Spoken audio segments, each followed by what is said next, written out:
Hi friends, welcome to my channel. இப்போ இருக்கிற generation பார்த்திங்கன்னா, சின்ன பசங்கள்லேருந்து பெரியவங்க வரைக்கும் அவங்க ஸ்கின் நல்லா ஃபேராக இருக்கணும்னு தான் ஆசைப்பட்றாங்க. அதுக்கான சோப் மார்க்கெட்டில் அதிகமாக கிடைச்சாலும் அவங்க எதிர்பார்க்குற விலையில் கிடைக்குமான்றது டவுட்டு தான். அப்படி ஒரு ஸ்கின் ஒயிட்னிங் சோப் தான் நம்ம இப்போ பார்க்க போகிறோம். கோட் மில்க் சோப் தான் அது. நான் அதுக்கு ஃபஸ்ட் கோட் மில்க் பவுட்ரு எடுத்திருக்கேன். எப்பவும் போல் கோட் மில்க் பேஸ் எடுத்திருக்கேன். ரெண்டும் சேர்த்து ஒன்ஸ் மிக்ஸ் பண்ணிடலாம். இது மசூர் டால் பவுட்ரு.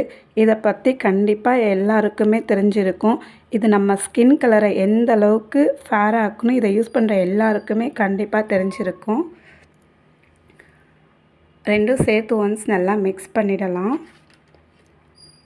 கோட் மில்க் சோப் எல்லாருக்குமே 2 ஷேடு வரையிலையும் ஸ்கின் கலரை கண்டிப்பாக இன்க்ரீஸ் பண்ணி கொடுக்கும். ஒரு சிலருக்கு நல்லாவே அவங்க ஸ்கின் கலரை இன்க்ரீஸ் பண்ணி கொடுத்துடும். நம்ம யூஸ் பண்ணுற சோப் நம்ம ஸ்கின் எந்த டைப்னு பார்த்துட்டு அதுக்கு தகுந்த மாதிரி நம்ம ரெடி பண்ணி யூஸ் பண்ணோன்னா கண்டிப்பாக நமக்கு நல்ல ரிசல்ட் கிடைக்கும். கோட் மில்க் சோப் கோல்டு ப்ராசஸாக இருந்தால் பியூர் மில்க் வாங்கி நம்ம ரெடி பண்ணிக்கலாம். நம்ம செய்கிறது மெல்ட் அண்ட் போர் அப்படின்றதுனால கோட் மில்க் பவுட்ரு தான் யூஸ் பண்ணுறோம். இது ரொம்பவே நல்லா இருக்கும். அதுவும் மசூர் டால் பவுட்ரு, கோட் மில்க் பவுட்ரு ரெண்டும் சேர்ந்து செம்மையாக நம்ம ஸ்கின் கலரை இன்க்ரீஸ் பண்ணும்.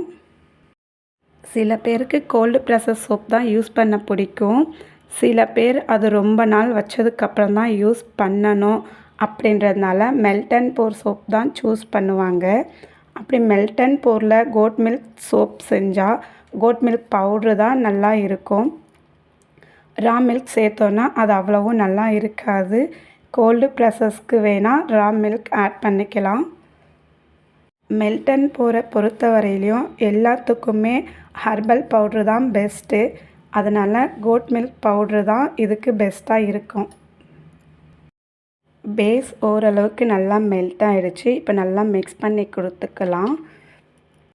பேஸ் நல்லா மெல்ட் ஆனதுக்கப்புறம் தான் அதை மிக்ஸ் பண்ணி கொடுக்கணும். அப்போ தான் நம்ம சோப்புக்கு ஃபார்மிங் நல்லாவே கிடைக்கும். அது மெல்ட் ஆக ஆரம்பிக்கிறதுக்கு முன்னாடியே நம்ம அதிகப்படியாக மிக்ஸ் பண்ணோன்னா ஃபார்மிங் கிடைக்கிறது அவ்வளவும் கஷ்டம்தான். ஸோ நல்லா மெல்ட் ஆனதுக்கப்புறம் மிக்ஸ் பண்ணி எடுத்துக்கலாம். நல்லா மெல்ட் ஆகிடுச்சு. இப்போ நம்ம இதை வெளியில் எடுத்துடலாம். நல்லா மிக்ஸ் பண்ணி கொடுத்துட்டு அதுக்கப்புறம் நமக்கு தேவையான எசென்ஷியல் ஆயிலெலாம் ஆட் பண்ணிக்கலாம். நான் ரோசிப் ஆயில் ஆட் பண்ணியிருக்கேன். இது நல்லா ரிசல்ட் கொடுக்கும். Next gold serum. இது உங்களுக்கு வேணும்னா ஆட் பண்ணிக்கலாம், இல்லைனா ஸ்கிப் பண்ணிக்கலாம்.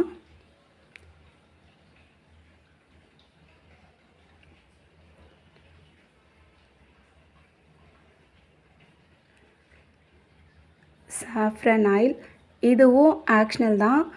நான் இதை வெளியில் கொடுக்குறேன், அதனால் இது எல்லாமே ஆட் பண்ணியிருக்கேன். உங்களுக்கு வேணும்னா ஆட் பண்ணிக்கலாம், இல்லைனா ஸ்கிப் பண்ணிக்கலாம். குங்குமாதி தைலம் எல்லாம் சேர்த்து நல்லா மிக்ஸ் பண்ணி விட்டுக்கலாம்.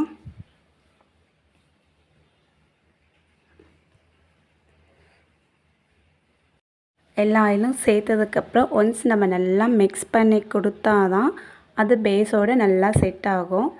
ஃப்ரேக்ரன்ஸ் இது உங்களோட சாய்ஸ். நல்லா மிக்ஸ் பண்ணி எடுத்துக்கலாம். இந்த மெத்தடில் சோப் செஞ்சு யூஸ் பண்ணி பார்த்துட்டு எப்படி இருக்குன்னு கமெண்ட்டில் சொல்லுங்கள். நான் சேனலுக்கு புதுசு, ஸோ சப்போர்ட் பண்ணுங்கள், சப்ஸ்கிரைப் பண்ணுங்கள். நல்லா மிக்ஸ் பண்ணிவிட்டு இப்போ போர் பண்ணி எடுத்துக்கலாம். 1 ஹவர் கழித்து எடுத்துடலாம். ரப்பிங் ஆல்கஹால் அப்படின்றது கண்டிப்பாக அவசியம் இல்லை. நம்ம வெளியில் கொடுக்குறோம் அப்படின்ற பட்சத்தில் பார்க்க நீட்டாக இருக்கணும் அப்படின்றதுனால நம்ம வேணால் யூஸ் பண்ணிக்கலாம். நம்மளோட ஓன் யூஸாக இருந்தால் ரப்பிங் ஆல்கஹால்லாம் யூஸ் பண்ணணுன்ற அவசியமே இல்லை.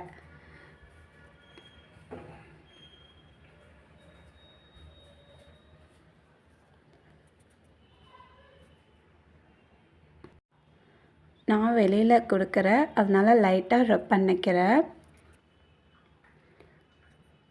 அவ்வளோதான். 1 ஹவர் கழித்து எடுத்துடலாம். தேங்க்யூ ஃபார் வாட்சிங்.